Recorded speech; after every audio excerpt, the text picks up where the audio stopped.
அஸ்ஸலாமு அலைக்கும் வரஹ்மத்துல்லாஹி வபரகாத்துஹு. அல்ஹம்துலில்லா. இன்றைக்கு நம்ம பார்க்க போகிறது பெண்களுக்கான ஒரு பதிவு. பெண்களோட வாழ்க்கையை ரொம்ப இலகுவாக மாற்றக்கூடிய ஒரு பதிவு. இன்னும் நான் சொல்லக்கூடிய இந்த விஷயங்களை நீங்கள் கவனிச்சிங்க அப்படின்னா நீங்கள் வீட்டு வேலை செஞ்சுக்கிட்டே நீங்கள் வசதி வாய்ப்புகளோடு வாழ முடியும். இன்னும் நீங்க ஆசைப்படுற வாழ்க்கைய நீங்க அடைய முடியும். அப்படிப்பட்ட சில முக்கியமான விஷயங்கள தான் நம்ம இன்னைக்கு சொல்லப் போறோம். இந்த பதிவை முழுமையா கேளுங்க, ஸ்கிப் பண்ணாதீங்க. இன்னும் முடிஞ்ச அளவுக்கு நிறைய பெண்களுக்கு, நிறைய சகோதரிகளுக்கு ஷேர் பண்ணுங்க. இன்றைக்கு பெண்களோட மனநிலையை நம்ம எடுத்துக்கிட்டோம் அப்படின்னா, நம்ம எல்லோருமே ஏதாவது ஒரு தேடல்ல தான் நம்ம ஓடிக்கிட்டு இருக்கோம். இன்னும் நிறைய கேள்விகளோட தான் ஓடிக்கிட்டு இருக்கோம். எவ்வளோதான் பணம் இருந்தாலும், எவ்வளோதான் வசதி வாய்ப்புகள் இருந்தாலும், எவ்வளோ உறவுகள் நம்ம கூட இருந்தாலும், மனசுக்குள்ள ஒரு பாரம் இருக்கும். ஒரு சோர்வு இருக்கும். சில நேரங்கள்ல நம்மள நாமளே கேட்டுக்குவோம். இந்த வாழ்க்கையெல்லாம் எதுக்காக? நம்ம எதை நோக்கி ஓடிக்கிட்டு இருக்கோம்? நம்ம ரொம்ப கஷ்டப்படுறோமே அப்படின்னு தோணும். குறிப்பா இல்லத்தரசிகளுக்கு வாழ்க்கை ஒரு வட்டத்துக்குள்ளேயே இருக்கிற மாதிரி தோணும். காலையில எழுந்ததுலேருந்து இரவு வரைக்கும் மற்றவங்களுக்காகவே நம்ம வேலை செய்கிறோமே, நமக்காக என்ன செஞ்சோம், இதில் நமக்கு என்ன கிடைக்குது அப்படிங்கிற ஒரு பெரிய ஒரு அதிருப்தியும் ஏற்படும். சில நேரங்களில் இதுக்காக கேள்வியும் கேட்டு சில நேரங்களில் மௌனத்தை பதிலாகவும் பெற்றுக்கொள்வோம். கண்டிப்பாக இது நம்மள நிறைய பேரோட வாழ்க்கையில் நடந்திருக்கும். இப்போ இப்படிப்பட்ட இந்த சலிப்பான வாழ்க்கையை எப்படி ஒரு இபாதத்தா மாற்றலாம், எப்படி அல்லாஹுவ வணங்கக்கூடிய ஒரு அமலாக மாற்றலாம் அப்படிங்கிறத பற்றி தான் நம்ம இன்னைக்கு பார்க்க போகிறோம். மேலும் இந்த வீட்டு வேலைகளையும் சரி, அல்லாஹ் நமக்கு கொடுத்திருக்கக்கூடிய சிரமங்கள் சோதனைகளையும் சரி, எந்த கண்ணோட்டத்தோட நம்ம பார்க்கணும், எப்படி பார்த்தா நமக்கு அது இபாதத்தா மாறும், இன்னும் எப்படி பார்த்தா நம்மளோட பிரச்சனைகளுக்கு சொல்யூஷன் கிடைக்கும், இன்னும் எப்படி பார்த்தா ஆசைப்பட்ட வாழ்க்கையை வாழலாம் அப்படிங்கிறத பற்றி தான் நம்ம இன்னைக்கு பார்க்க போகிறோம். சமையலறையில் வியர்க்க விறுவிறுக்க வேலை செய்யும்போது இது என்ன வேலை அப்படின்னு சலிப்படையாதீங்க. ஒரு விஷயத்த நீங்கள் யோசிங்க. பசியோட வரக்கூடிய உங்களுடைய கணவருக்கும் உங்களுடைய குழந்தைகளுக்கும் அல்லது உங்களை நாடி இருக்கக்கூடியவங்களுக்கும் நீங்கள் உணவு சமைச்சு கொடுக்குறீங்க. அது ஒரு வேலை அல்ல, அது ஒரு இபாதத். அதற்கு அல்லாஹ் உங்களுக்கு மிகப்பெரிய கூலியை தருவான். அது மட்டுமல்ல, அந்த வேலைகள் எல்லாமே உங்களுக்கு சதக்காவா மாறுது. நீங்க சதக்கான்னு சொல்லி பணத்தை கொடுக்கறது மட்டும்தான் சதக்கா இல்ல, இதுதான் உண்மையான சதக்கா. அது மட்டுமல்ல, ஒரு பெண் தன் கணவனுக்காகவும் பிள்ளைகளுக்காகவும் செய்யக்கூடிய பணிவிடை இருக்கு பாருங்க, அது சாதாரணமானது கிடையாது. அவங்களுக்கு சொர்க்கத்தின் கதவுகளை திறந்து வைக்கும். இந்த வேலைகள்லாம் இருக்கு பாருங்க, இந்த சமையல் வேலையெல்லாம், அது எல்லாமே உங்களுக்கு சொர்க்கத்தை திறந்து வைக்கக்கூடிய சாவி அப்படிங்கிறத உணர்ந்து நீங்கள் செய்யுங்க.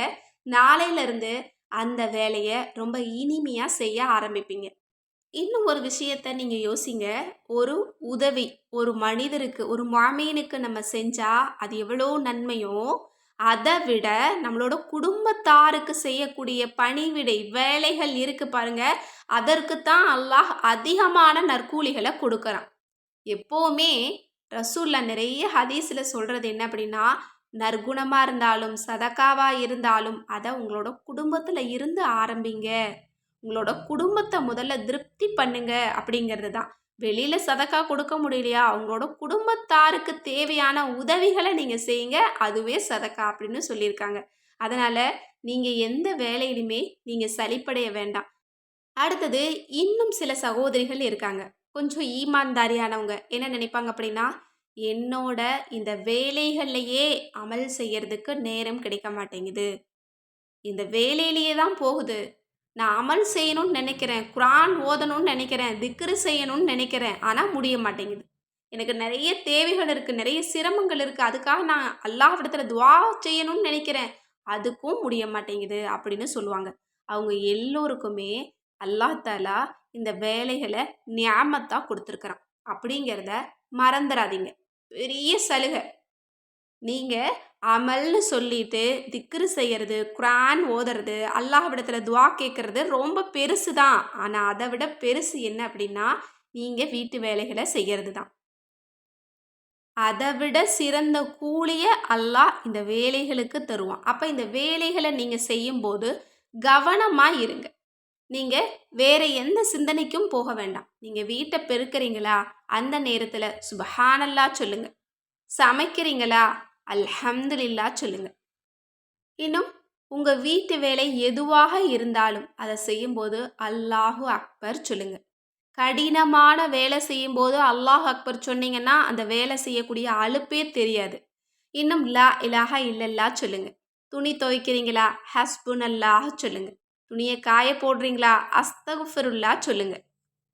இதில் தான் உங்களுக்கு இரட்டிப்பு பலன் கிடைக்கும். ஏன்னா வேலைக்கு வேலையும் ஆச்சு, அந்த வேலை சதக்காவும் கூட. இன்னும் இந்த திக்கரை செஞ்சோம் அப்படின்னா டபுள் மடங்கு நற்கூலியை நம்மளால் பெற்றுக்கொள்ள முடியும். சாதாரண நேரத்தில் இந்த திக்கரை ஓதுனீங்க அப்படின்னா உங்களுக்கு ஒரு நன்மை. ஆனால் இந்த வேலையோட இந்த சிரமத்தோட ஓதும்போது அதில் அல்லாஹ் உங்களுக்கு நிறைய பரக்கத்தையும் ரஹமத்தையும் தருவான். பல மடங்கு நற்கூலி. இன்னும் அந்த வேலை செய்யக்கூடிய அந்த விஷயமும் உங்களுக்கு நிறைய பலனை தரும். எப்படின்னா நன்மையும் ஒரு பங்கு, இன்னொரு பங்கு நீங்கள் செய்கிற அந்த வேலையில் இருந்து அல்லாஹ் உங்களுக்கு ரஹமத் செய்வான். இப்போ சமைக்கிறீங்களா, சமைக்கும்போது இந்த திக்கரை சொல்கிறீங்களா, அந்த உணவை சாப்பிடக்கூடியவங்களுக்கு அல்லாஹ் நற்குணத்தை தருவான். நல்ல அமைதியான குணத்தை தருவான், ஈமான தருவான். அவங்க அதை உணவை சாப்பிட்டுட்டு அவங்க எங்கே போனாலும் அவங்களுக்கு கண்ணியம், மரியாதை, அன்பு, பாசம் இது எல்லாமே கிடைக்கும். போகிற இடமெல்லாம் சிறப்பு கிடைக்கும். இந்த மாதிரி தான் நீங்கள் செய்கிற ஒவ்வொரு வேலைகள்லையும் குறைந்தபட்சம் வெறும் 3 தடவையாவது ஏதாவது ஒரு திக்கரை, அல்லாஹ்வை புகழக்கூடிய திக்கரை சொல்லிடுங்க. அந்த வேலை உங்களுக்கு பரக்கத்தா அல்லாஹ் மாற்றி தந்துடுவான். நீங்கள் நினைக்கக்கூடிய காரியத்தை அல்லாஹ் உங்களுக்கு நடத்தி தருவான். இப்போ வேலையை முடிச்சுட்டு வர்றீங்க அப்படின்னா உங்களுக்கு உண்மையான நிம்மதி, ஓய்வு கிடைக்கும். அது மட்டுமல்ல, நீங்கள் எந்த விஷயத்துக்காக சிரமப்படுறீங்களோ அந்த சிரமத்தை அல்லாஹ் லேசாக்கிடுவான். இன்னும் உங்களுக்கு அதிகமான பரக்கத்து செய்வான். அதனால் செல்வத்தில் எந்த குறையும் இருக்காது. வீட்டில் சண்டை சச்சரவுகள் இருக்காது. குடும்பத்துக்குள்ள நிம்மதி இருக்கும். அந்த உணவு சாப்பிட்றவங்க எல்லோருமே ஆரோக்கியமாக இருப்பாங்க. இன்னும் ஷைத்தானுடைய தீங்கு அந்த வீட்டில் இருக்காது. ஏன்னா எல்லா இடத்துலையும் எல்லா வேலைகள்லையும் நீங்கள் திக்ரு சொல்லும்போது ஷைத்தான் எப்படி அங்கே இருப்பான்? அப்போ நெகட்டிவாக எதுவுமே நடக்காது. நம்ம மனசுக்கு பிடிக்காத எதுவுமே அந்த இடத்துல நிகழாது. அப்போ நீங்கள் ரொம்ப ஹாப்பியாக, ரொம்ப சந்தோஷமாக, மகிழ்ச்சியாக வாழலாம் இல்லையா? அப்ப இபாதத்துக்கு இபாதத்துமாச்சு, நம்ம ஆசைப்படக்கூடிய வாழ்க்கையும் அல்லாஹ் கொடுத்தாச்சு. அப்ப இதுல பல மடங்கு சந்தோஷம். அதனால நினைக்கிற வாழ்க்கை வாழணும்னு நினைச்சாலும் சரி, அல்லது சிரமங்கள்லாம் லேசாகணும், இந்த வேலையெல்லாம் எதுக்காக, ஏன் அப்படின்ற பல கேள்விகளுக்கும் உங்களுக்கு பதில் தெரியணும் அப்படின்னா இனிமேல் திக்கரை நீங்க சொல்ல ஆரம்பிங்க. அதோட குடும்பத்துல இருக்கிறவங்க கிட்ட ரொம்ப பொறுமையா, ரொம்ப அன்பா, ரொம்ப அக்கறையோட நீங்க பேசுங்க. உங்களோட வாழ்க்கைக்கான புரிதல் அங்கே கிடைக்கும். ஏன் இந்த வாழ்க்கை அப்படிங்கிற கேள்வி வராது. நீங்கள் நிதானமாக இருப்பீங்க, அவங்களுக்கும் புரிய வைப்பீங்க, நீங்களும் நிம்மதியாக இருக்கலாம், குடும்பத்தாரும் நிம்மதியாக இருக்கலாம். இன்னும் பொறுமையாக இருக்கிறதுக்கு அல்லாஹாலா சொர்க்கத்தின் மூளையில் ஒரு மாளிகையை நமக்கு கட்டி தருவானா. அதனால் இதையும் மறந்துடாதீங்க. இன்னும் உங்களோட மடியில் அடுத்த ஒரு சமுதாயத்தோட ஒரு குழந்தை வளருது அப்படிங்கிறதையும் நீங்கள் மறந்துடாதீங்க. அதனால் உங்களோட குழந்தைகளுக்கு ஒரு எடுத்துக்காட்டான ஒரு வாழ்க்கையை நீங்கள் வாழுங்க. அது எப்படின்னா அன்பு, பாசம், புரிதல் இதில் தான் நம்ம வாழ்க்கை முறையை சொல்லித்தர முடியும். மற்றபடி எப்படி சொன்னாலும் அவங்களுக்கு அது புரியாது. அதனால ரொம்ப அன்பாக இருங்க, ரொம்ப அறிவாக குடும்பத்தை நடத்துங்க. கண்டிப்பாக உங்களோட வாழ்க்கை நிச்சயம் மாறும். இன்னும் நீங்கள் அறிவை வளர்த்துக்கிட்டீங்க, இஸ்லாமிய அறிவை வளர்த்துக்கிட்டு அதன்படி வாழ்க்கையை வாழ்கிறீங்க அப்படின்னா கண்டிப்பாக உங்களோட பிள்ளைகள் அதற்கு மேலே இருப்பாங்க. அவங்க ரொம்ப ஷார்ப்பாக இருப்பாங்க, ரொம்ப அறிவாக இருப்பாங்க, ரொம்ப ஈமானாக இருப்பாங்க. இன்னும் உங்களுக்கு ஃப்ரீ டயத்தில் நீங்கள் என்ன பண்ணுறீங்கன்னா நல்லா ஹதீஸ் படிங்க. உங்களுக்கு தெரிஞ்ச சில கல்வி எதை கற்றுக்கணும்னு நினைக்கிறீங்களோ ஹராமாக இல்லாத விஷயங்களை பார்த்து நீங்கள் கற்றுக்கோங்க. ஏன்னா ஒரு வீட்டில் ஒரு பெண் கல்வி கட்டுறாங்க அப்படின்னா அடுத்த பல தலைமுறையினர் கல்வி கட்டுறதுக்கு சமமாக இது ஹதீஸ்லேயே இருக்குது. அதனால் உங்களுக்கு எது சந்தோஷமாக இருக்குதோ அதை நீங்கள் கற்றுக்கோங்க. கற்றுக்கிறதுக்கு வயசு வரம்பு எதுவுமே கிடையாது. அதனால் அதையும் கற்றுக்கோங்க. அப்போ உங்களோட வாழ்க்கை எதுக்காக அப்படிங்கிற ஒரு கேள்வி உங்ககிட்ட வரவே வராது. அடுத்தது நீங்கள் நல்லமல்களை அதிகப்படுத்தணும். தொழுங்க, அதிகளவு துஆவ அல்லாஹ்விடத்துல கேளுங்க. உங்களுக்கு நீங்களே நிறைய கேள்விகளை எழுப்புங்க. நம்ம யாரையாவது கஷ்டப்படுத்துகிறோமா, நம்மளோட வாழ்க்கை வாழ்கிறது சரிதானா, இதையெல்லாம் நீங்கள் கேள்விகளாக எழுப்பும்போது உங்களுக்கு அதுக்கான பதில் கிடைக்கும். நீங்கள் அடுத்த கட்ட உங்களோட வாழ்க்கையை கொண்டு போகிறதுக்கான முயற்சியில் நீங்கள் வெற்றி பெறுவீங்க. இன்னும் அல்லாஹ்விடத்தில் அதிகம் அதிகம் நெருங்குங்க. இன்னும் இரவு நேரத்தில் தூங்குறதுக்கு முன்னாடி தௌபா செய்யுங்க. அல்லாஹ்வுக்கு நன்றி செலுத்துங்க. இந்த வாழ்க்கையை அல்லாஹ் நமக்கு கொடுத்ததுக்காக. கண்டிப்பாக அடுத்த நாள் ஒரு புது மனுஷியாக நீங்கள் இந்த உலகத்தில் உற்சாகத்தோடு நீங்கள் எழும்புவீங்க. இன்னும் அல்லாஹ்வையும் நீங்கள் உணர்வீங்க. அவன் கொடுத்த இந்த வாழ்க்கையும் நீங்கள் ரொம்ப உன்னதமாக நீங்கள் உணர்வீங்க. கண்டிப்பா இப்படி வாழ்ந்தீங்க அப்படின்னா, அது உங்களுக்கு மறுமையில மிகப்பெரிய ஒரு பலன பெற்றுத்தரும். இந்த உலகத்துல நீங்க நினைக்கிறத விடவும் நீங்க சந்தோஷமா இருப்பீங்க. மறுமையில நீங்க நினைக்காதத விடவும் நீங்க சந்தோஷமா இருப்பீங்க. ஆசைப்பட்ட வாழ்க்கை நீங்க வாழலாம். இந்த உலகத்துல மட்டும் இல்ல, மறுமையிலும் நீங்க தான் பணக்காரியா வாழ முடியும். இப்படிப்பட்ட வாழ்க்கைய நம்ம கண்டிப்பா உருவாக்கிக்க முடியும். நம்மளோட எண்ணத்துல தான் இருக்கு. நம்ம கஷ்டப்படுறோம் அப்படிங்கிறதும் நம்மளோட எண்ணத்துல தான். இன்னும் நம்ம ரொம்ப சந்தோஷமா இருக்கிறோம் அப்படிங்கிறதும் நம்மளோட எண்ணத்துல தான். நீங்க ரொம்ப முற்போக்கா நீங்க சிந்திக்க ஆரம்பிங்க. அமல்களோட உங்களோட வாழ்க்கைய நீங்க வாழ்ந்தீங்கன்னாலே, கண்டிப்பா நீங்க அடுத்த கட்டத்துக்கு நீங்க முன்னேற முடியும். எப்படி செல்வாக்கோட வாழணும்னு நினைச்சாலும் அப்படிப்பட்ட செல்வாக்கான வாழ்க்கையை அல்லாஹ் தருவான். எப்படிப்பட்ட ஆசைப்பட்ட வாழ்க்கை வாழணும்னு நினைச்சாலும் கண்டிப்பா அல்லாஹ் தருவான். கண்டிப்பா எல்லா மக்களுக்குமே இது ஒரு பலனுள்ள ஒரு பதிவு அப்படின்னு தான் நான் நினைக்கிறேன். முடிஞ்ச அளவுக்கு நிறைய சகோதரிகளுக்கு நீங்க ஷேர் பண்ணுங்க. மேலும் இந்த வாழ்க்கையை அல்லாஹ் தஆலா நமக்கு கொடுத்த மிகப்பெரிய ஒரு நிஅமத். இதை ஒவ்வொரு சகோதரிகளும் இதை உணர்ந்து அல்லாஹ்வுக்கு நன்றி செலுத்தக்கூடிய அளவிற்கு அல்லாஹ் தஆலா நமது வாழ்க்கையில் ஏராளமான சந்தோஷங்களையும் மகிழ்ச்சியையும் கொடுக்கட்டும்.